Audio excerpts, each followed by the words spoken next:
Pads, gloves, and blocker are now up with several other player jerseys in the charity auction. His game-worn Beauty League pads will be signed, and you'll be able to come meet him when you pick them up at the Octagon NHL training camp. All other jerseys will be shipped out in September. Another television giveaway thanks to Element Electronics. Submit your contact information by scanning the QR code in the lobby. We're going to have 55-inch television tonight at the Beauty League. You must be present between games tonight for your chance to win. The Team Minnesota Girls 2012 will be skating out with the women during the Women's Showcase tonight.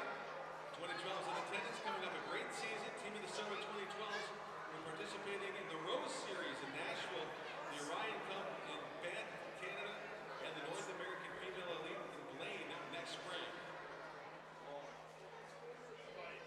We'll also be giving away 55-inch Element TV and autographed Brock Faber jersey during Chuck-a-Puck tonight. Chuck-a-Puck will happen during halftime of the John Scott Cup Finals, so make sure you get your Chuck-a-Puck. Once again, thank you for coming to the Beauty League, and we want to thank our sponsors all season long: Anderson Group, Tradition, Element, Minnesota, Tria, and Walzer.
Listen to each other, but that doesn't mean the same as sending it out on the interwebs. All righty. So Ray Flint. This is Sydney Baldwin. Hi there. Sydney played in the game last year. Oh, really? I did, yeah. She did.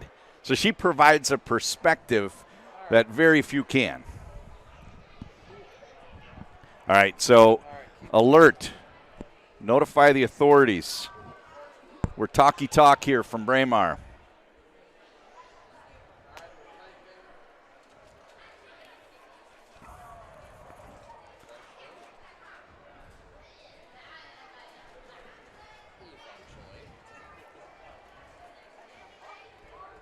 I don't know why it takes so long for them to type a few words.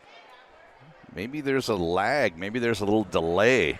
Someone from, is it, you said Vancouver or something, kind of doing So the broadcasting offsite or something? It's the old hockey TV. Okay. And I thought the control room was in Toronto now. They say that you sound a little quiet.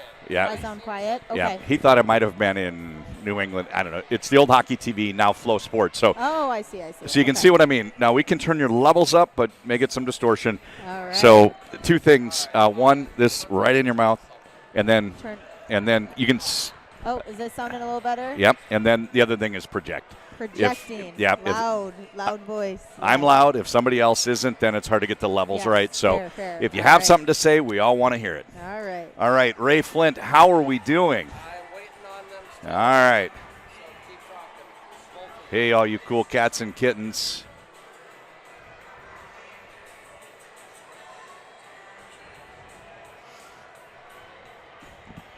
So what are the two teams playing for this game? So it is the green team versus the good old white team. and the white team. So we don't have names. So last year there was a team that had Whitecaps players against a team that had Gopher players. Yeah, White more or Caps less. and kind of like collegiate players who are locally here. Those So are good. You're right there. Tell her to speak loudly. So you speak loudly. I will All right. enunciate and loud. Everybody wants to hear Sydney Baldwin tonight. All right, so we got green and white, and they just split it like shuffling a deck, or was it? Yeah, a lot of the players are players who have been a part of the national team and were in Lake Placid here this past couple weeks in August. So they kind of split the teams that way. Awesome. So I'm going to take a quick break. We got Ray. His wife Amanda Flint provides replay. Awesome. Chan Kang camera. And Bridget LaFontaine.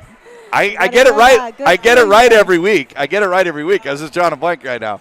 So they have one that's called a chase. That'll be narrow on the puck. And then one that's called a follow. That's kind of the zones.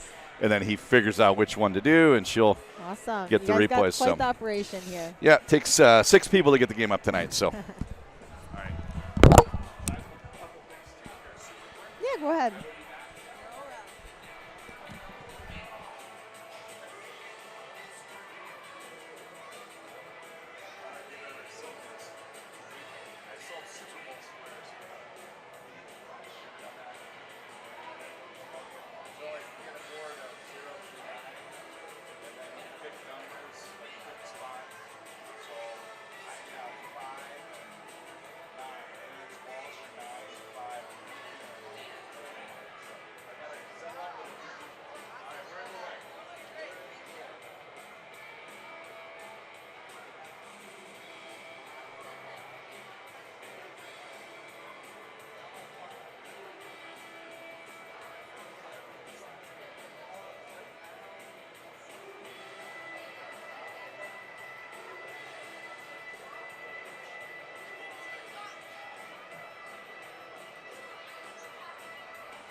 All right, Ray Sidney, we'll come on at 4 minutes to go in the warm-up.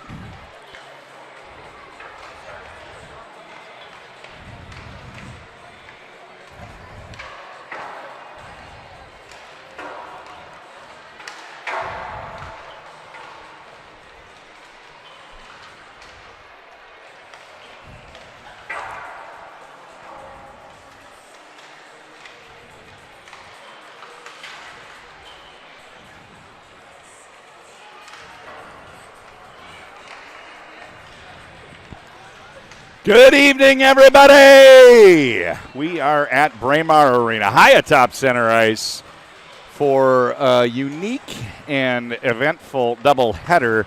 The first of two features a women's all-star game. We're going to drop the puck in about, maybe 5-10 minutes, and that's followed up by the Super Bowl of Summer Hockey, a.k.a. the John Scott Cup, the season-ending championship for the Beauty League. My name is John Conley, joined in the broadcast booth today. What an honor it is. Last year, a player in this very game.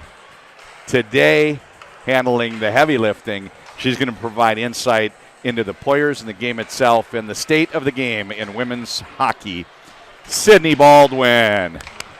I love the round of applause there. Thank you. I'm looking forward to it. Excited to be here, and looking forward to a good night of hockey here. Yeah, we're going to have a lot of fun. So we've got warm-ups going on right now. It looks like the rosters are pretty big. We've got about 35, maybe 40 skaters on the ice. So what's going on? We've got some guests, it looks like. We got some young local gals that are joining the older group here for the game today, or for warm-ups. There's quite a bit going on. Beauty Fest is on the Braemar backyard rink in the winter. That is an outdoor ice surface. There is women's all-star game right in front of us. The Beauty League Championship at 7. There's an introduction to the Shine a Light Foundation, which is a foundation started by one of the Beauty League coaches and former NHL players, Paul Martin. There were live music. Brendan Bonin's just wrapping up his set, getting ready for Clara Rose, who's signed with Luca Records. Free ice cream. That's critical on a 102-degree temperature day. There's an autograph session with players Jimmy Snuggerud, Mike Kester, Sam Renzel, Luke Middlestat, Johnny Middlestat. There's quite a bit going on.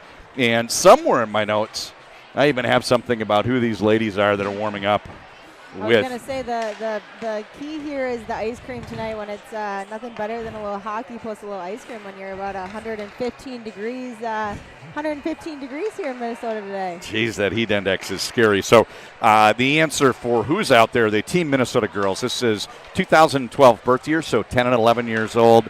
They will be skating out with the women during the showcase warm-ups. They are in attendance. Coming off a great season. Team Minnesota 2012s are getting ready to play a fall schedule of the Rose Series in Nashville, the Orion Cup in Banff, Canada, and NAIF, North American Female Elite, in Blaine. That'll be next spring, so some postseason hockey. I want to go on that trip to Banff. It's a beautiful place. Did you ever get so lucky? I was gonna say I wish I was in youth hockey the time we were traveling to Banff, because I certainly didn't make that trip. So Pagel. Yes. Pagel. I had the Hopkins bubble, dating myself here. I don't think it's still around, but oh my gosh, it was cold. So, yeah, youth hockey, pretty good gig if you can get it to play for the Team Minnesota girls. They'll be going to Banff, Nashville, and playing in that NAIF. Now that's something that's been going on for a few years. Did you ever get a chance to play in a huge women's showcase up in Blaine? I did. I feel like every weekend there's a giant showcase of about 7, 8, all the 8 rinks going on with different games all the time, but certainly a good event center there too. Yeah, so tell me, what can we expect tonight? These are women that are playing collegiately, professionally, and internationally. And it's August, so how much are they skating this time of year? What kind of shape are they in, and what are they looking to get out of this game from a player's perspective? Yeah, I think quite a few of these players here today, the women that are skating, are just coming off of USA camp here in Lake Placid, so they've certainly been on the ice quite a bit here recently. maybe have taken a couple days off since they got back. But obviously everyone's probably ramping up for getting ready for the season here coming up. But above all, all these women and all hockey players in general are just such advocates of the sport and wanting to shine light on women's hockey. And I think are all, from what I hear and what they've said, just super excited to be here. So tell me a little bit about the Lake Placid. That's a pool of players that are considered in the running for national team leading up to Olympic play every 4 years. And, maybe age range, how many get to go, and what the people that are doing the selecting are actually looking for. Yeah, this past August camp, there was about 77 players who were invited up there. There's a kind of a compilation of collegiate players, post-collegiate players, a lot of different individuals that are still a part of their player pool or national team player pool. And obviously all those girls are competing hard for those tough fought-out spots. And they have varying tournaments for Worlds and Four Nations kind of throughout the year, so they're just always trying to make that next roster. Awesome. So Sydney, we're going to pause for a little bit here. I know we've got the Star Spangled Banner and National Anthem coming up. Sadly, we also have a moment of silence. There's been a hockey tragedy. We'll talk about that on the back end. At this time, we ask you to please rise. Remove your caps and honor those that have served as Clara Rose from Edina leads us to the Star Spangled Banner. Oh, say, can you see by the dawn's early light what so proudly we hailed at the twilight's last gleaming, whose broad stripes and bright stars through the perilous fight o'er the ramparts we watched were so gallantly streaming, and the rocket's red glare, the bombs bursting in air, gave proof through the night that our flag was still there. Oh, say does that star-spangled banner yet wave o'er the land of the free and the home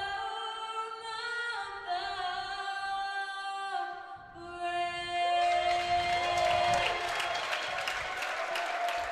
brave. Wow. That was a live rendition of the national anthem, and she just knocked it out of the park. Star Spangled got some chords on her. Yeah, Star Spangled Banner sounding great. We had, during the Beauty League, typically the recorded Edina Concert Choir. Last week it was a famous NHL announcer, and in the middle of this season, somebody was up from Austin for a week with a trumpet.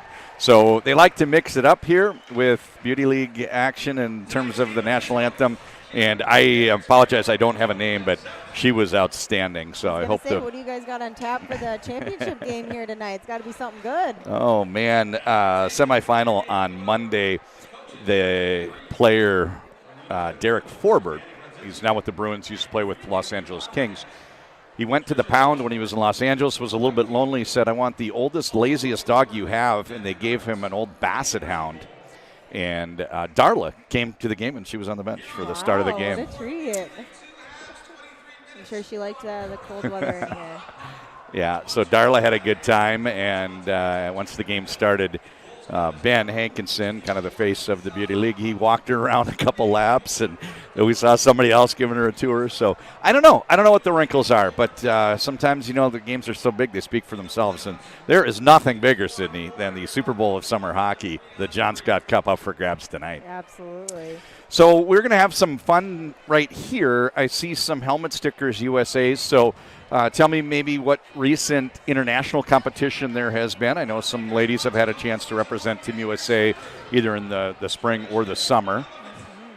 Yeah, this past a lot of the players who were at this August festival here in or at the August camp with USA here this past couple weeks were part of a rivalry series with Canada. But kind of like I said, they tend to always have something coming up, always have a tournament or a championship coming up. So it's about every few months they'll either have either a camp or a tryout to make that next roster, and usually get together before that next groupings of events.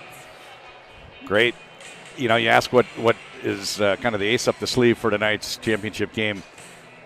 Tony Lancette, Jim Carroll, they have brought out the A-team. This is a top-flight crew wearing the stripes tonight. So Tony Lancette, Jim Carroll, they are the officials for this one. And I got to apologize. I don't know the format. Was it 4-on-4 last year when you played, do you think? It was 4-on-4, I think 2 halves, about 25 minutes apiece. So that's probably 23 minutes. Correct me there. But 23-minute runtime is what we do in DBL. If the game's close, they will stop it at the end. We'll see if that's the same for this one. So you think 4-on-4? I believe it's 4-on-4 here. Let's take a run through the rosters for. Let's see. Let's start with the green. Grace Zumwinkle, Liz Sheppers, Savannah Norcross, Britton Fleming, Jamie Nelson, Charlotte Akervik, Taylor Heisey, Maddie Kaiser, Peyton Hemp, Amanda Levier, and Emily Zumwinkle, coached by Danny Brodzinski. More on her as we get into the game. And Tricia Loma. I'll let you take the white roster. On the white team here, we got Maggie Flaherty, Madison Bazal, Audrey Wethington. We got Michaela Boyle, Maddie Wethington, Peyton Levis, Abby Murphy, Natalie Snodgrass, Kelly Panic, Emily Brown, and Skylar Vetter in net. Skylar Vetter, just an outstanding goaltender. I remember her playing for the Lakeville program on the boys' side, and that used to be common. I know Coach Loma grew up playing boys hockey, and as more opportunities have come on the girls and women's side, that's less and less common. But Vetter between the pipes, she is on the white team, so she's in goal to our left. They are, in fact, playing 4-on-4. Little counter move over in the corner by Kelly Panic, and they do manage to break out, retreating into her own end, Emily Zumwinkle. So the Gophers are easily identifiable, Sydney. Yes, we got a chunk of Gophers out here playing. You can see them in their gold helmets, and I think several USA helmets I'm seeing, and some Minnesota Maverick helmets as well. Bizal hits one of the Wethingtons. So Audrey Wethington is wearing 10. Her sister, Maddie Wethington, is wearing 25. And their aunt is a luminary in the high school, or in the hockey world on the women's side of Minnesota, correct? Yes, they're that family, along with the Wethingtons and the Broats, they are just kind of hockey staples around here. I think their whole family is composed of coaches and former players, and they got hockey running through their blood, that's for sure. Sheppers wins the draw. Retreating is Britton Fleming. She takes it back behind her own goal line. Finds the open player with a stretch pass up the right.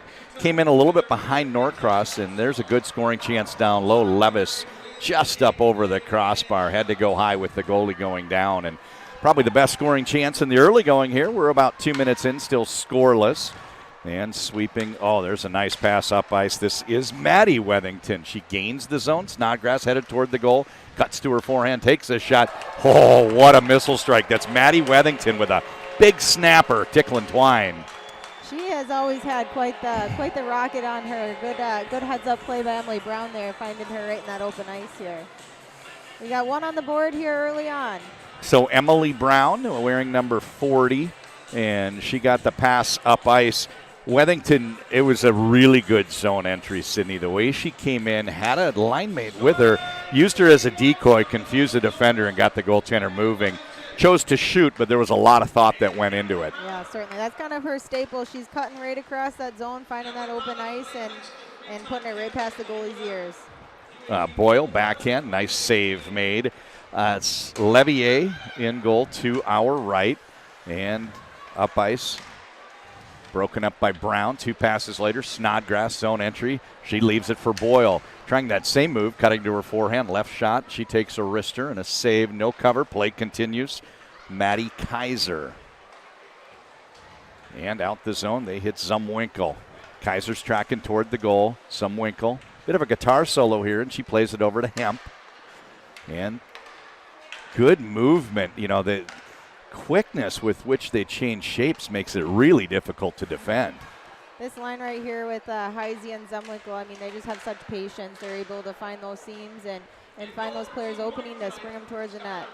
Nice pass up ahead, hits Panic in the skate boot, couldn't get it to the stick blade, and now it's Zumwinkle. She wraps, and up the right-hand side to Emily Zumwinkle sisters, correct? Correct, yeah, we got, I believe, 2 pairs of sisters on the ice here today. Zumwinkle's in green, Wethington's in white. Pops out. This is Kelly Panic. Nice pass. Finding Murray up the right-hand side. Murphy. So Kelly Panic, she's at the older end of the age range in this game. I remember her as an Olympian back in 2018. She is. She actually, I actually graduated or played with her, Kelly, all 4 years, and was roommates along the way. But yeah, she is.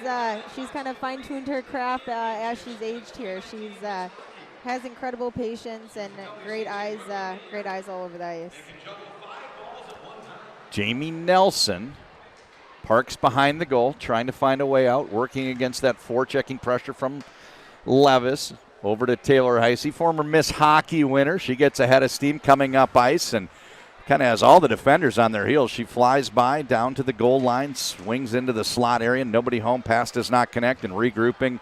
This is Emily Zumwinkle at neutral zone. She leaves it, picked up by Fleming. Little chip and chase down into the corner. She works against Brown. Brown deflects it nicely. Wethington, breakout pass Levis, and she tips it up to Audrey Wethington. So siblings are nothing unusual here in the Beauty League. We've got 3 Brodzinskis. We've had 2 Kates. I'm trying to think who else we have. So it's quite a bit. But what I like watching about the siblings when you do get this 4-on-4 format, the chemistry, the ability to find each other is really evident. We're seeing that with the Wethingtons. Zone entry, Sheppers pulls up on the wall, brings it back to the blue line, tries a pass down low. And is somebody wearing 7 green, or is that so? Might be a number change here. Sometimes they do that when the jerseys don't fit. We'll get a name for 7. And out to the neutral zone. It's Akervik, her grandfather, longtime college coach, UW Superior, UW Eau Claire, and that is why she grew up playing her youth hockey in Eau Claire, Wisconsin. Pass knocked down. Savannah Norcross. Oh, there's a good scoring chance. Point blank. Zumwinkle denied by Skylar Vetter. Snodgrass zone entry, top of the circle. She takes a shot, posting in. White team's getting on the board here early. Wow, that's just a tough one. You know, Levier squared up, looking right at her, seems to be in a good position, but just a little sliver. That one was posted in, and what a beautiful shot by Natalie Snodgrass.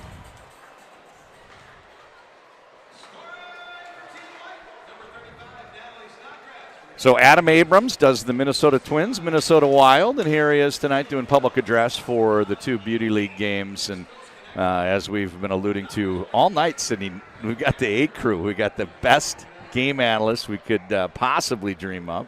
Got Adam Abrams, Jim Carroll, Tony Lancette, and then these fine players. So you've played in games like this. You played in it last year. So if you find yourself down 2-0 right away, kind of important to get that next goal. Otherwise, it's a 3-goal hole. Yeah, I think Lev over in goal there on the green team is hoping her forwards and teams kind of start producing a little bit and getting some zone time here.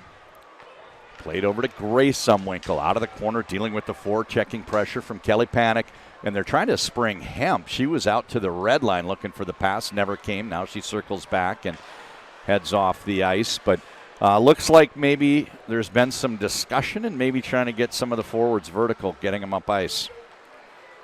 Zumwinkle's got Heisey. into the slot area, a little backhand down low, and the net goes flying. We've got a stoppage. So I look at this roster. I think there's plenty of firepower. I think it's just a matter of time before the green team gets on the board. Yeah, I think just like you said, just a little time to get their shake off the rust a little bit and get familiar with their line mates and get her going here. I'm putting my money on the Zumwinkle-Heisey line here to kickstart them here coming up. I remember the first time I saw Taylor Heisey play, just so impressive. You know, it's strong skating stride, real good puck presence, and a very strong shot. Kind of the total package. Yeah, I was going to say, I mean, she's a threat no matter where she's playing, who she's playing with. She's just one of those players that can be a game changer no matter what. Fleming in the corner, manages to keep the puck on her stick a long time. Plays it over right-hand side. Emily Zumwinkle, shot saved, no cover. Play continues. Vetter solid in goal so far. 14 minutes to go. We're 9 minutes deep into this opening half. Heisey with the steal. She's got Fleming. Pass gets deflected. That's a good play by the left defender. Did you catch a name on that? I think that's Maggie Flaherty over there, number 4, that made that stop there. What beautiful zone entry. The puck movement, it was Bazal that took the shot, but 3 players touching the puck inside of a second there. And fortunately for the green team, Levier anticipated it very well. She was right where she needed to be. Easy save. And now the faceoff coming to her left. Yeah, Love's the type of player that she lets those 2 sneak past her, and she's going to make sure she's locking it down here. Zumwinkle comes back into her own end. This is Grace. Gains the blue line, gains the red line, gains the attacking third. She tries a little chip around the defender, picks it up down on the back wall, and she's knotted up with Maddie Wethington. Puck turns over. Levis up ahead. Now Audrey Wethington. Great defensive play, keeping her to the outside, and oh, what a save by Levier. There's that sister-to-sister chemistry you see here with the Wethingtons again. There's a shot from a squirrely angle. Check out Fleming. She's on the other side of the red line. They are clearly trying to get somebody up ice behind the defenders and take advantage of some over pursuit by the White. As they said in dodgeball, that's a bold strategy, Cotton. We'll see if it pays off. I was going to say there's nothing like summer hockey if you're not hanging out by the red line. I mean, it's just what it is. That's just what summer hockey is sometimes. You get to see these. What a nice pass and grab by Audrey Wethington. Got the goaltender down, but a beautiful save by Amanda Levier. That leg came all the way over on the ice, and at the last moment, she was able to seal off that post. And another big save. Sydney, you predicted it. You said you get 2 past Lev, she's really going to just buckle down, and she's just been a wall. That was quite a save sequence there. Yeah, the White team here is catching a good couple breaks and couple opportunities here after that second goal. But like I said, she's gonna keep her team in it like she always does. 2 23-minute halves. We're at the midpoint of the first half. The first quarter down in the books, if you will. 11:30 to go. It's 2-0, and little dangerous moment there as a pass got deflected, did not clear the zone, and it was Boyle that almost banked it in past the goaltender. Good scoring chance for Norcross. And a nice save by Vetter.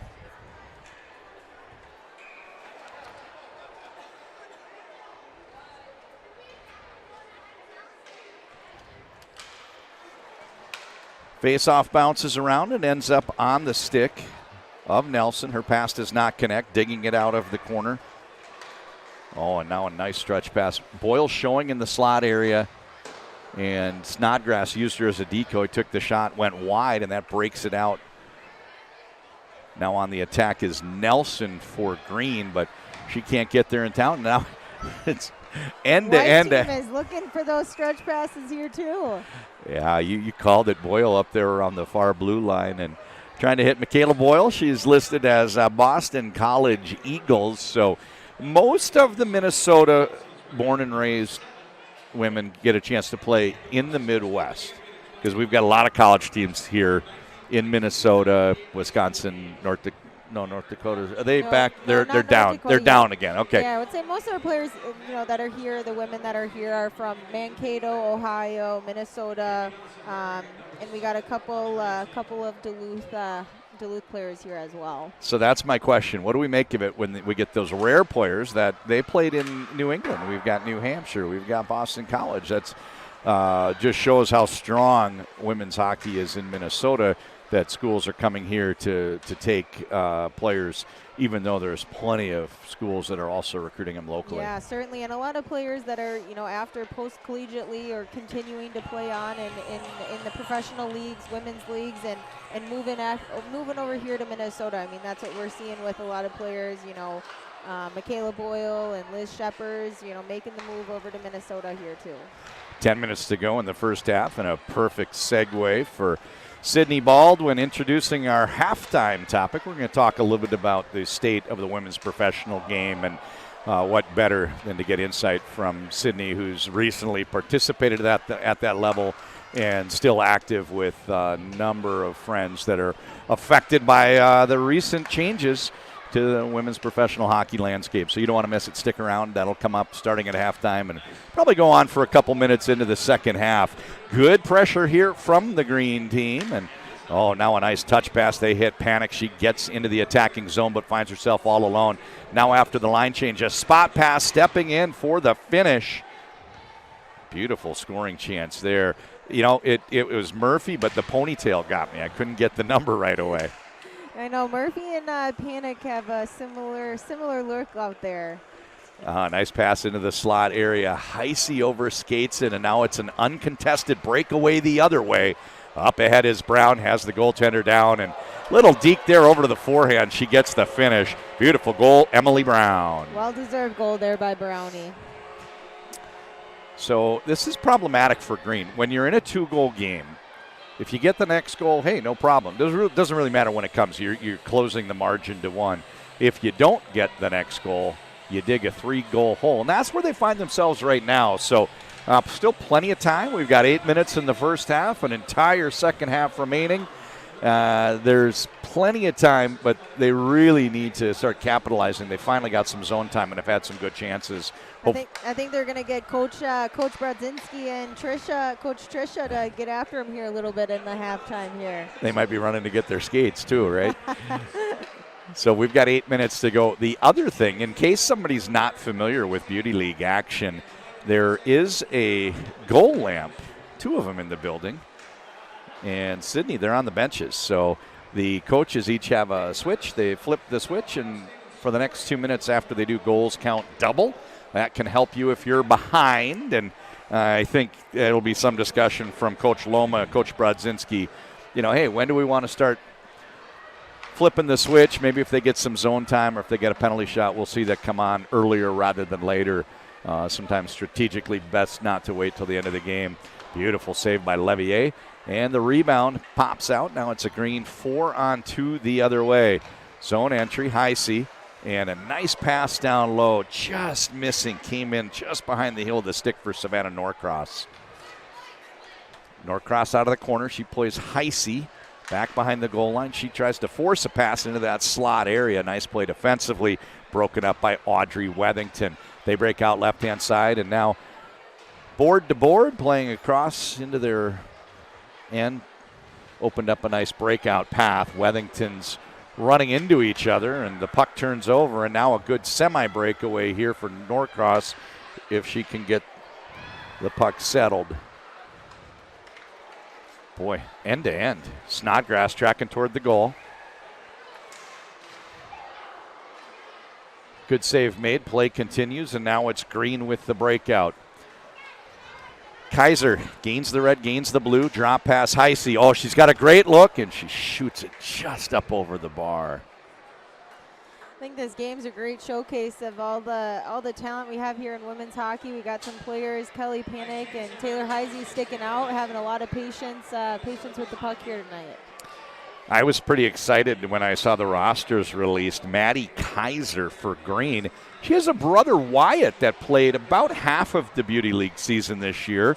And on the bench, Coach Danny Brodzinski, used to be Danny Cameronese. Did I get that right? Yes, and yep, she's related to Tony Cameronese as well, I think, who featured in the Beauty League as well. It's a It's a family thing around here. Well, this year we had 3 Brodzinskis, so she had 3 brothers-in-law, Easton, Johnny, and Bryce, all playing, and we might even see one of. I didn't check the roster. I can't remember which team Johnny Hockey was on, but he might be playing tonight. So, real nice to see all of these connections that run deep in Minnesota. It's a big hockey world out there, but then you start talking, you realize just how small it is. These circles close pretty quickly. Yep.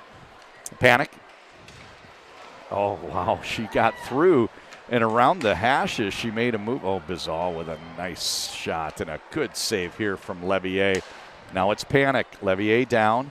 And, boy, is she agile. She did a great job. Never really conceded anything, and as a result, no shot coming, even though it's an Olympic-level player like Panic.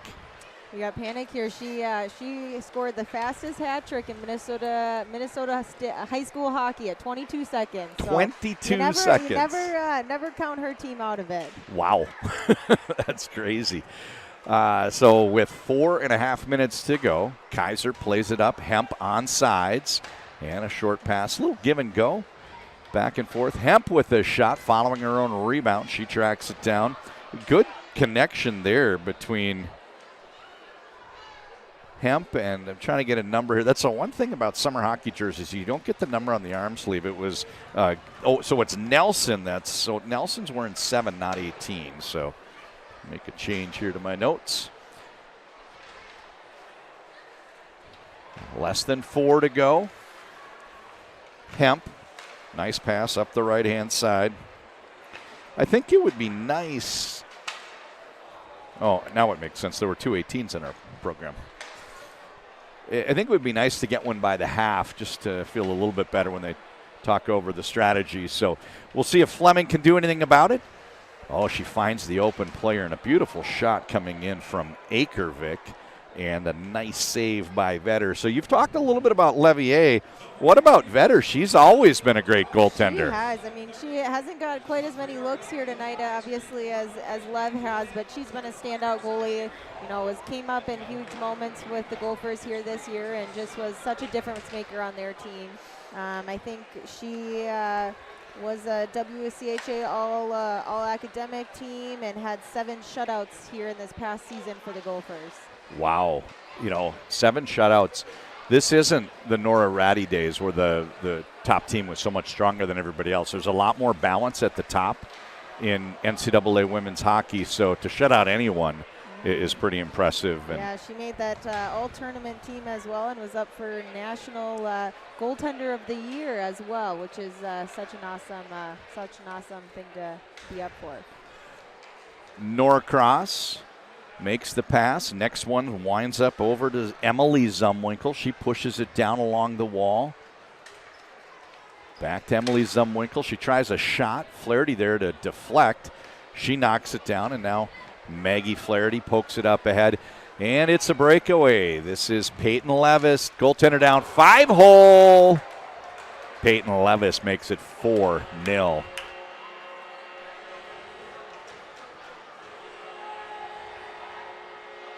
Wow, what a nice goal. So I know Ohio State is one of the strongest NCAA teams right now. So since your collegiate days, what are the shifting sands, if you will? What have the changes been? Are you surprised maybe by the upstarts like a Merrimack that pops up out of nowhere, starts a program, and within years is competitive? I think we're seeing the same thing with St. Thomas. Yeah, so any thoughts about OSU? Well, I think the transition when they got their new coach, Nadine Muzzerall, in there a couple years ago, I think was just a huge shift for their program in general. I mean, she just provides such a great leadership mentality, and she's a great coach and person in general, and I think has just taken that program to the next level, as evidenced by all their championships and top level players that have come out of that program recently.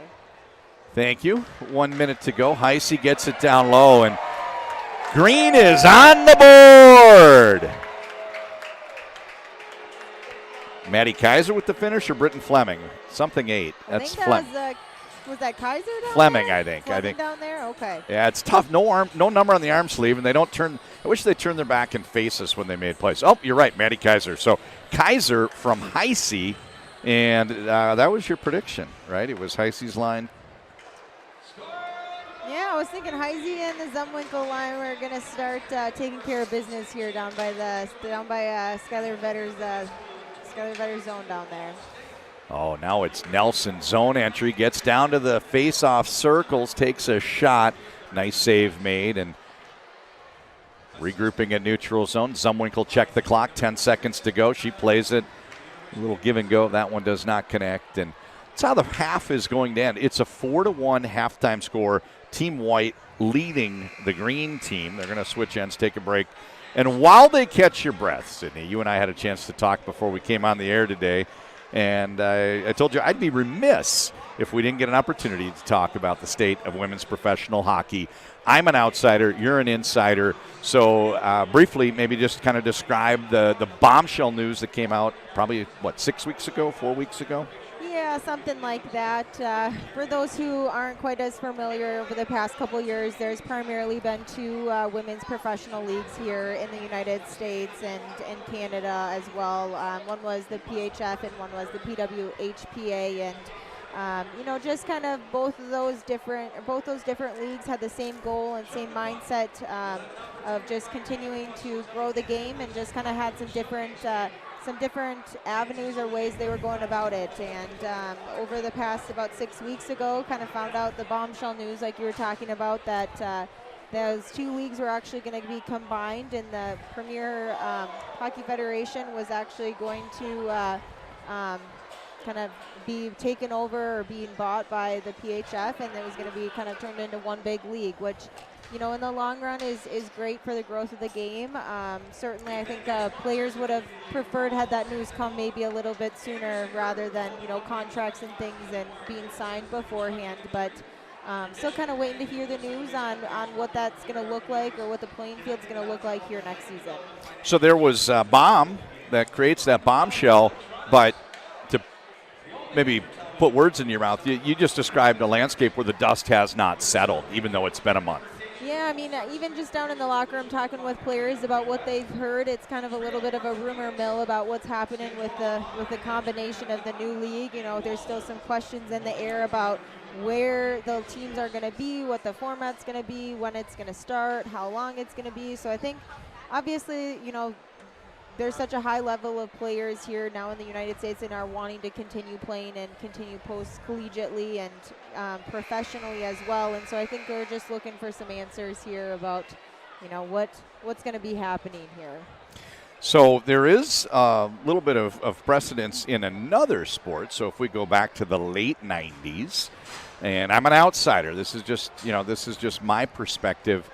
There was a women's professional basketball league, and I think it was the ABL, and then the WNBA kicked up, and they were behind. They didn't have the U.S. national team players. They had worse rosters, and they both played for a season or two, and then it was the WNBA that took over. So half the teams, but the sentiment at the time was, for something sustainable to come out, there needed to be a consolidation and a strengthening. And I think you alluded, like, there maybe is some of that going on right now, where overall for youth hockey players today looking 10 years out, this could be a good thing? Is that how you feel? Yeah, I think all players kind of share that same, or most players share the same framework, that it's, you're better and stronger together and within numbers. And I think, everyone sees that and are just hoping for some answers, or at least, wishing maybe some news came out a little bit sooner, prior to just a month or two before the start of the season, potentially, about kind of that transition. So everyone's kind of in the women's hockey world on pins and needles to figure out and see what's gonna happen with that. But certainly excited for the opportunity it does provide. A common refrain there, maybe with some of the landscape of professional golf, players wish they would have known more before that bombshell comes out, and it's certainly a very valid point that there is no product without the players. How can the players be kept in the dark for so long? I guess the last question I want to ask you is, we should maybe take things from a big picture down to a local angle. What does this mean? They're talking about maybe 6 teams. Whitecaps are in a great market here. A lot of Minnesota-born players, strong market for women's hockey. but it's not certain that there'll even be a Minnesota-based franchise. So what's going on in the rumor mill? Correct. You can talk to different people, and some are hearing through rumorville that Minnesota and Boston and other areas are going to have those teams, but really nothing is set in stone until it's set in stone. And so it's a difficult position for players to be in, obviously, when this is their livelihood and their passion and what they want to do, and are just waiting to hear the answers or about what's going to be going on here next season. So we're 2 minutes into the half, and I guess the one thing maybe to kind of finish this conversation, and we'll get back to the game, is what's the time frame? When would the new league, the reformed league, kick up play, and how much notice do they need to get players rostered, and what are we hearing? You just can't wait forever. That's a good question. Yeah, I mean, I think players have tentatively heard the start date would be January. Obviously, it takes quite a bit of time to get all that infrastructure in place and dot the I's and cross the T's and all that. But I think players have heard that next week you're going to hear the answers, and then that week comes and nothing. So hopefully, as we kind of roll into the fall, things kind of start getting solidified. Thank you for that. That's Sydney Baldwin's perspective on the landscape of women's professional hockey, and I think it's great that there's something for players to move on to.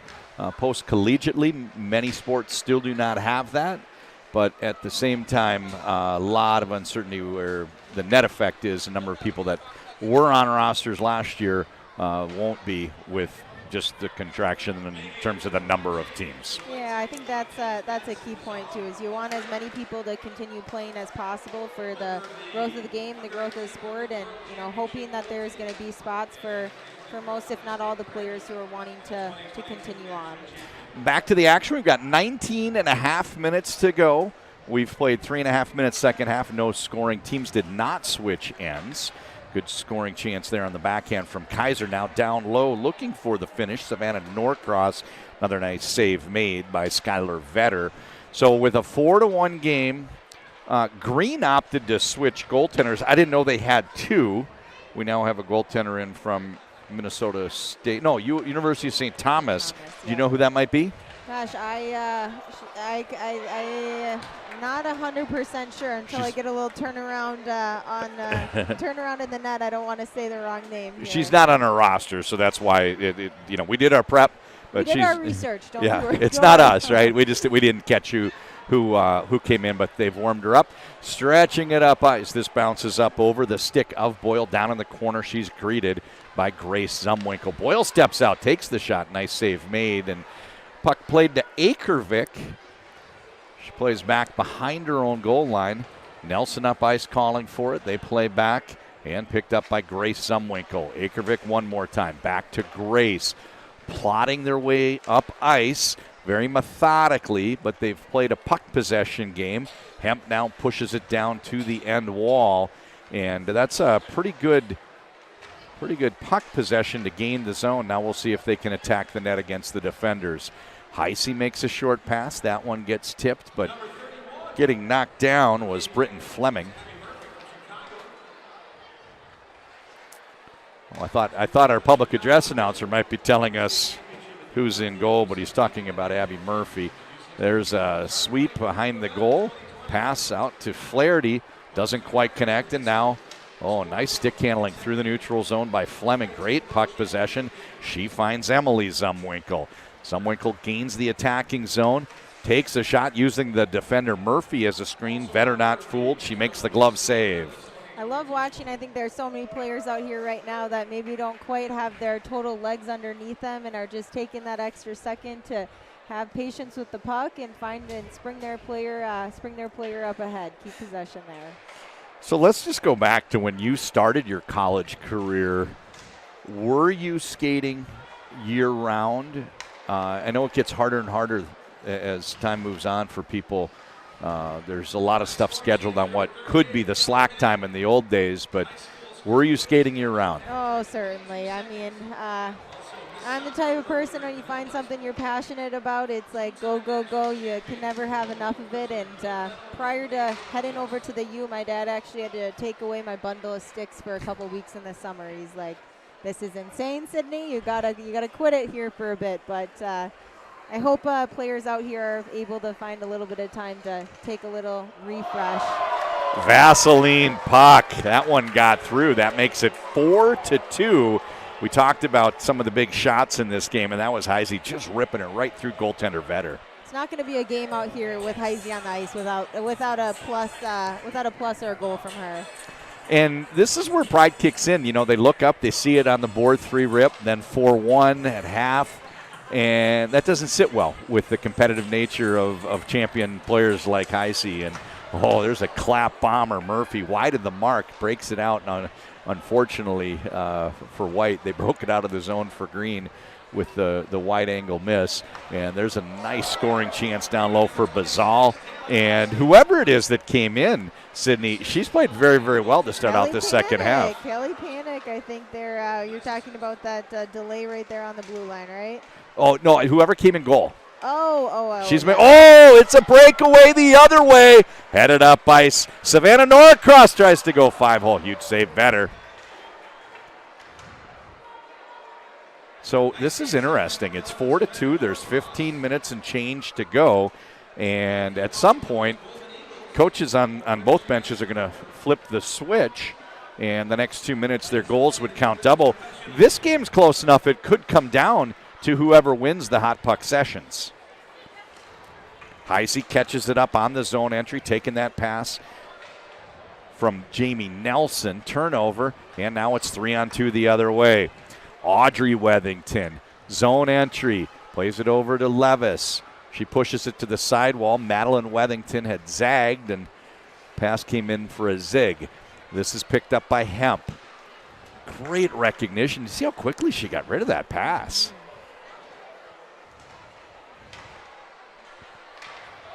Down in front of the goal, they're pressuring Vetter. This one's picked up. Hemp. Green team looks to have gotten their stride here a little bit in this second half. I was just thinking they look like a different team, and they've really played spirited hockey, and that's why they've cut this margin to 2. They turned up the speed quite a bit here. I'm happy to see it. It's looking good. Nelson, her pass into the slot got deflected. Now down in the quarter, Akervik fights a battle. She's knotted up with Maddie Wethington. Maddie Wethington plays it back behind the goal. 2 passes later, it's onto the stick of Brown. Zone entry. She stick handles down into the corner, and what a nice steal. A rip and headed the other way. This is Grace Zumwinkle. Drop pass option for Hemp. She takes the shot. That's wide. Picked up on the rebound, Madeline Wethington. Whoops, she gets knocked down and into the slot area. There's a good scoring chance for Green. Peppering Vetter. Hemp working down low, getting some help from Sheppers.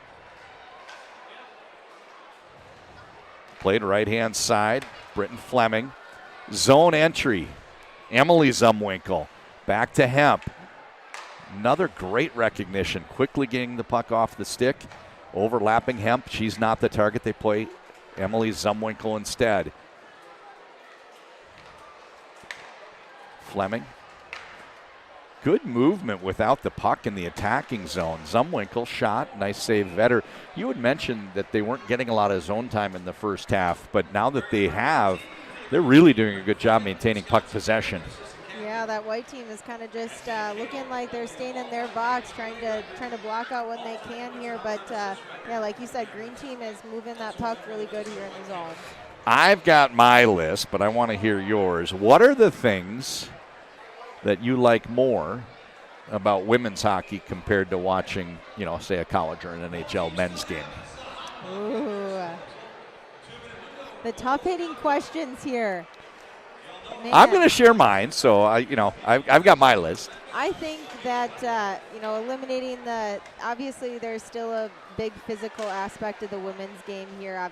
Not so much as the men's certainly, but I think eliminating checking and all that adds a little bit more finesse sometimes to the women's game, which I enjoy watching. Puck's got some pain on it after that wrister from Kaiser.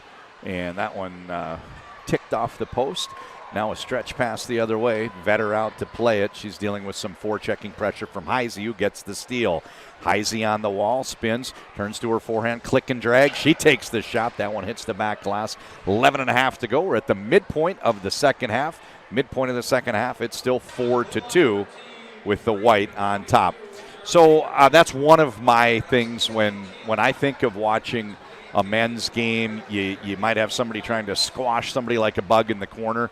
And when I watch high-level women's hockey, two players go into the corner. Oftentimes, it's the craftier one that comes out with it. And I think that's something that I really enjoy. I'm an advocate for less physicality. You know, we got a nice one there, I think, by Jamie Nelson here to put us at 3-4. Sydney, I always root for the team that's behind. Whenever I announce a game, it's so much more interesting. Now, they could actually flip the script. If they score their next goal on hot puck, they'd go from trailing to leading. So that makes it a lot more interesting. Jamie Nelson will listen for the assists. Assisted by number 26, Taylor Heisey. So Nelson from Heisey is how it goes down.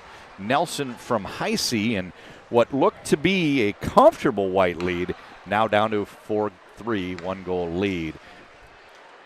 This is Kelly Panic, turns to her forehand. Oh, a nice tip from Murphy, and another nice save by our heretofore anonymous goaltender. We're going to have to figure out who that is to give her the credit she deserves. She's played very well. She's got 13 minutes of shutout hockey going.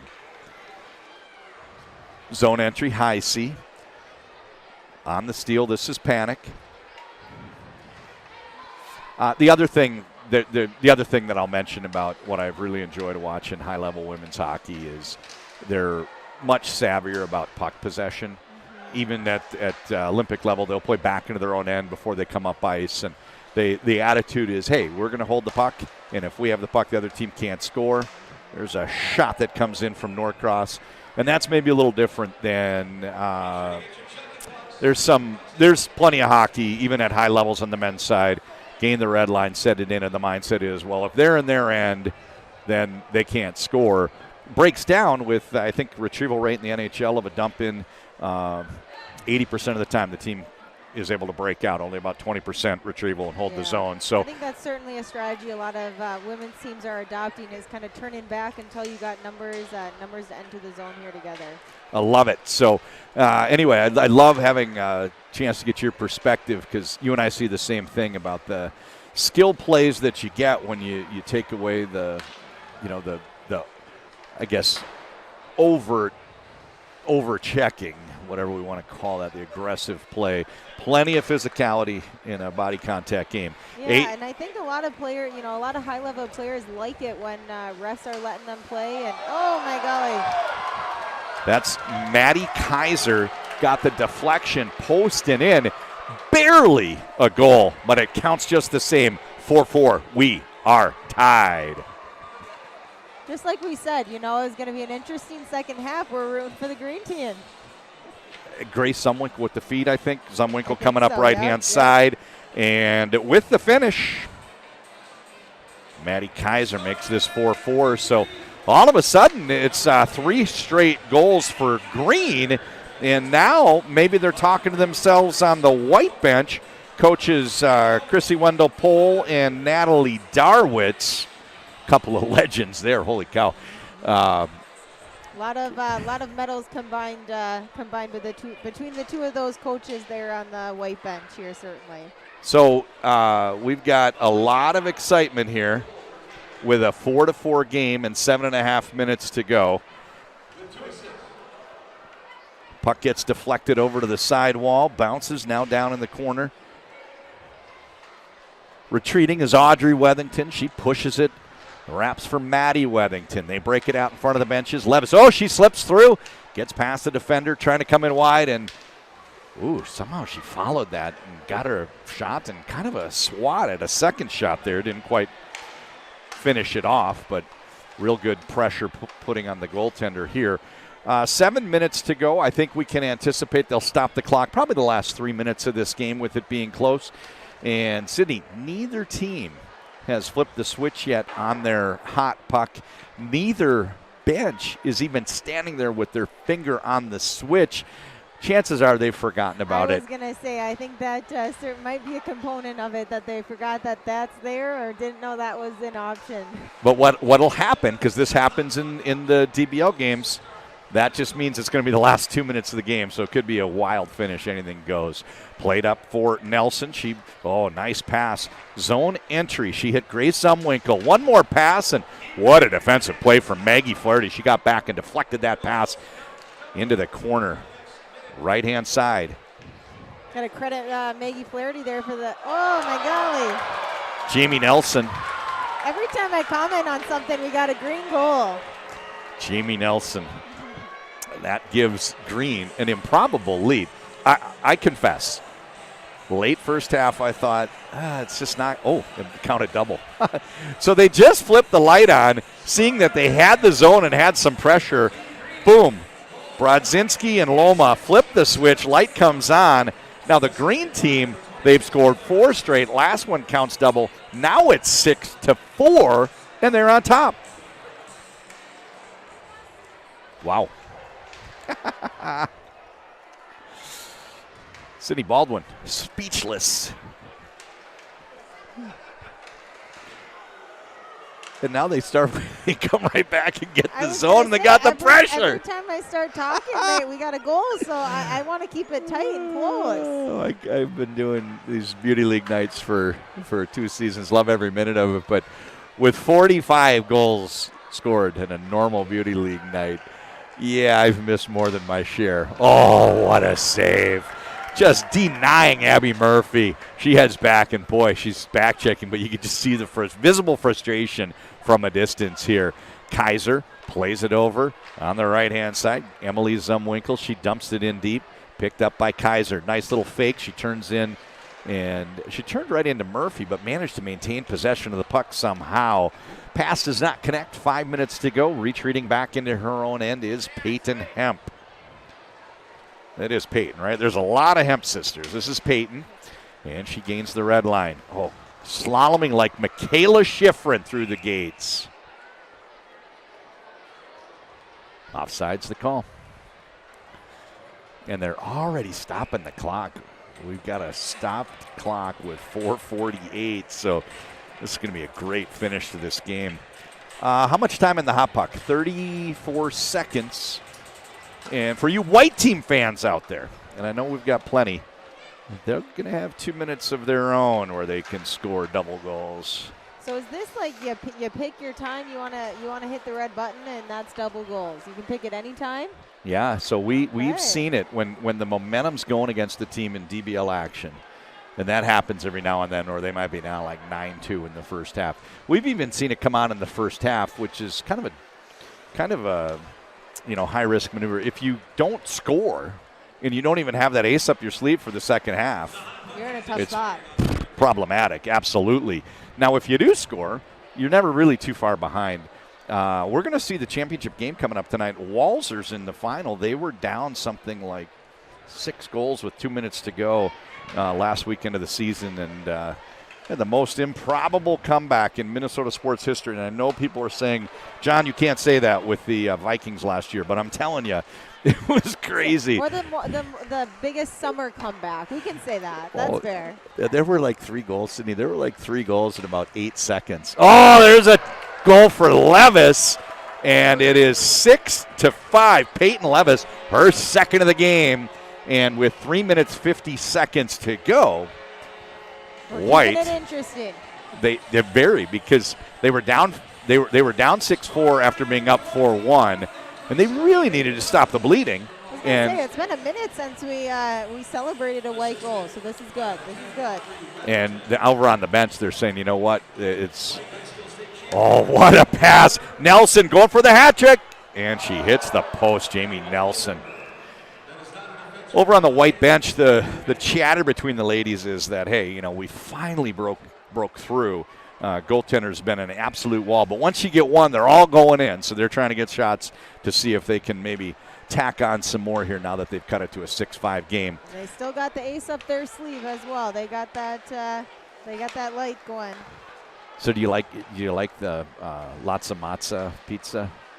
That's our sponsor for Za Hot Puck. It's Za Hot Puck. Okay, I like it. Brew Pub Latza Matza we got pizza. We got a hand on the button. I Oh, think.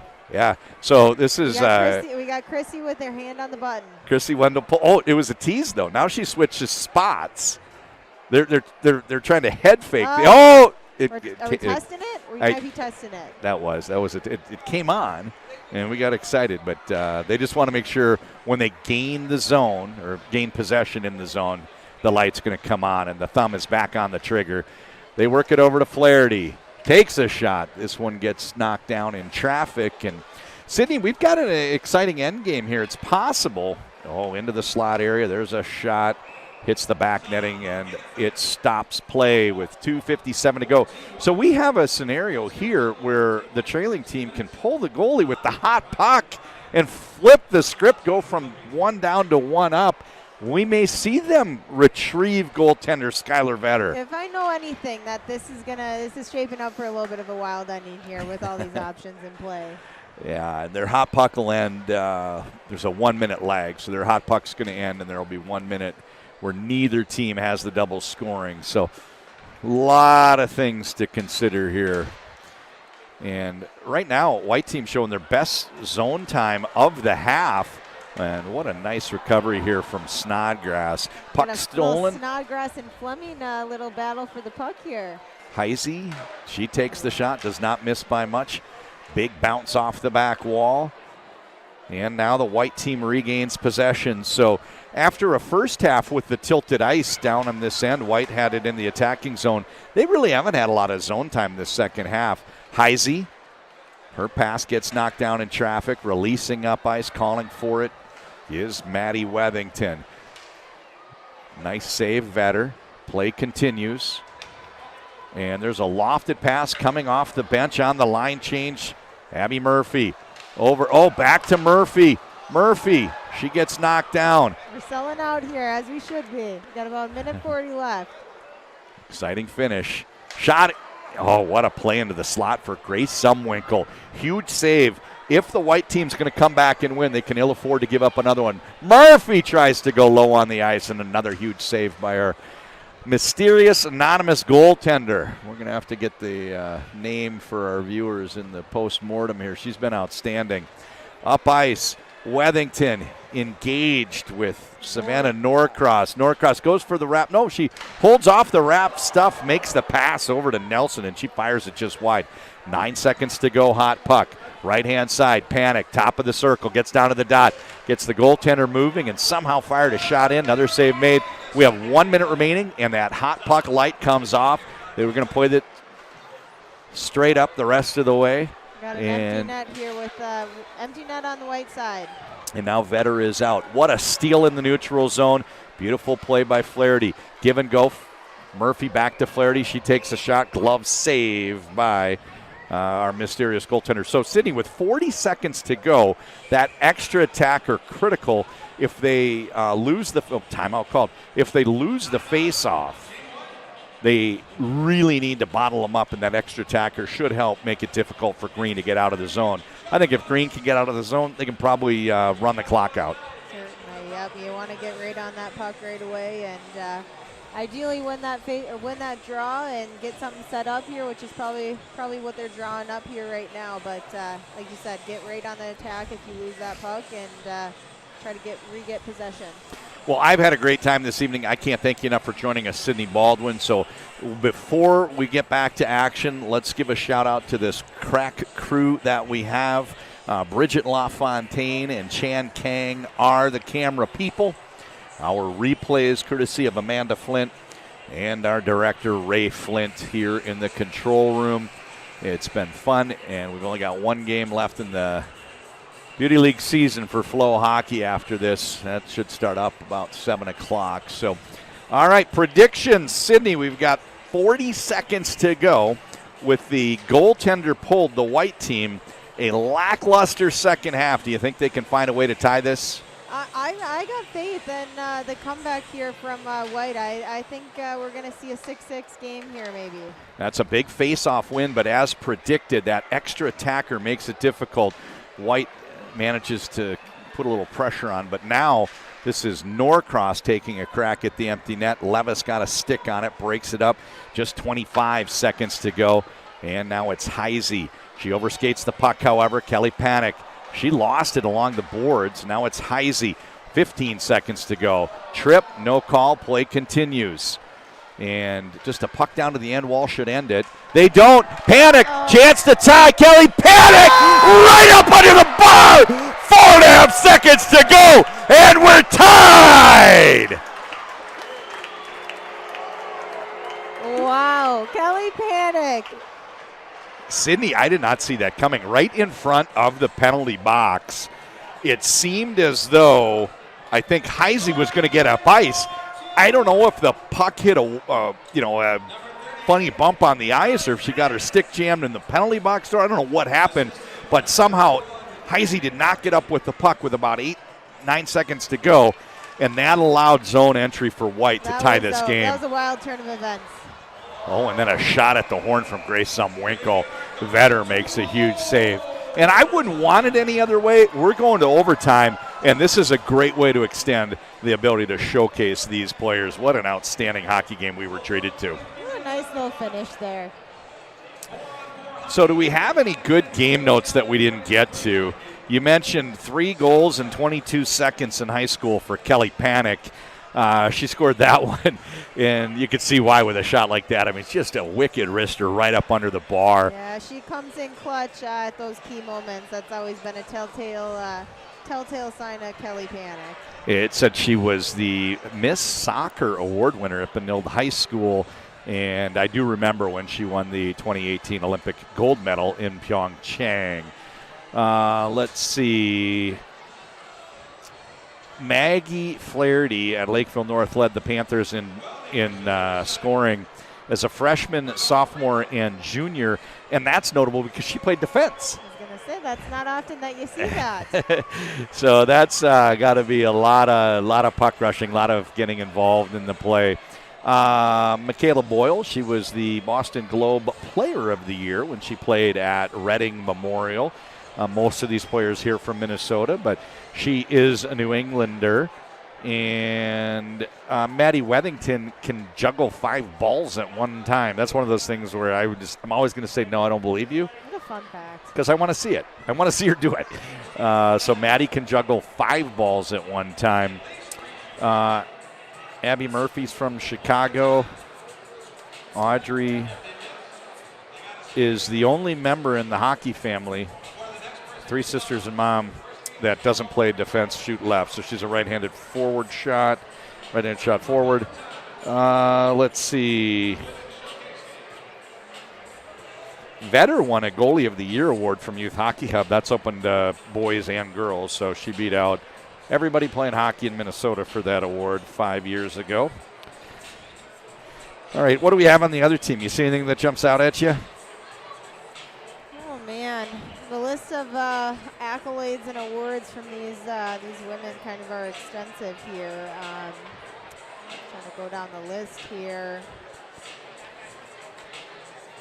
Britton Fleming, I know she's at all-time points, all-time assists, records at Mankato, was playing with the Minnesota Whitecaps last season. We got Grace Zumwinkle, she's a silver medalist in 2022. Oh, we went with a shootout, so it's not going to be an overtime. So the shootouts are bonkers. If you've never seen this one, it's what I call the popcorn shootout. First team to score 3 goals, they shoot simultaneously. Both are 0 for 1.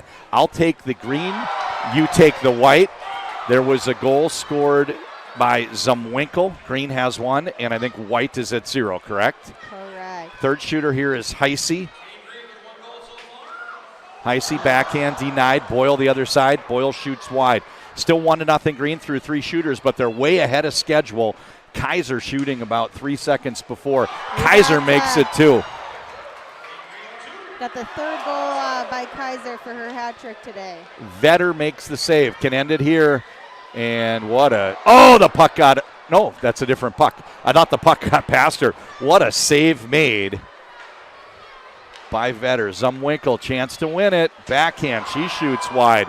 Other side, Levis trying to get White on the board. She can't jam it through. Play continues. So 2-0, Green on top, first to 3. This is Nelson. Nelson. That's going to end it. There.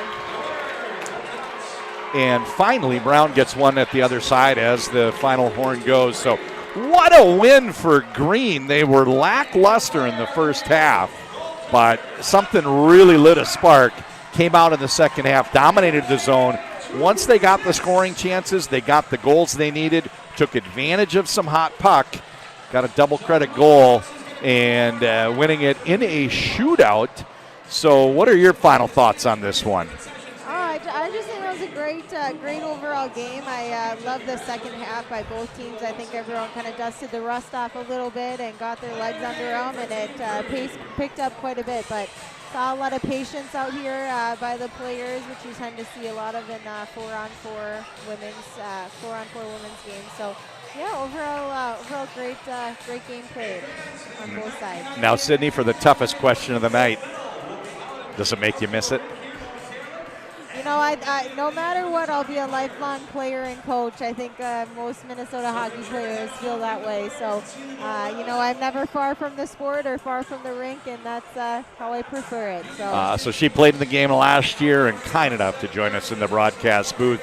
Really enjoyed having you here, Sydney. Your hockey insight, second to none, and then the ability to speak to the players in the ice, the state of the professional game, and just adding so much. I know all of our viewers, as did I, appreciate this. So what's next for Sydney Baldwin?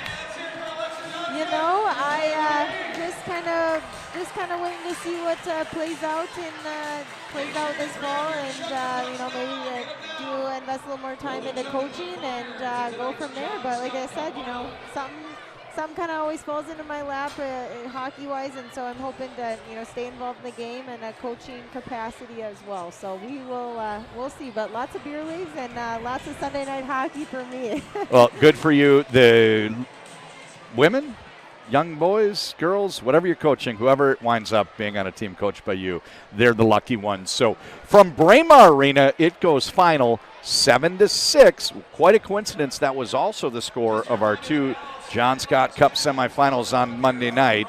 It is the green over white. She's Sydney Baldwin. For FloHockey, John Conley will be back in 15 minutes with the John Scott Cup final. Thanks.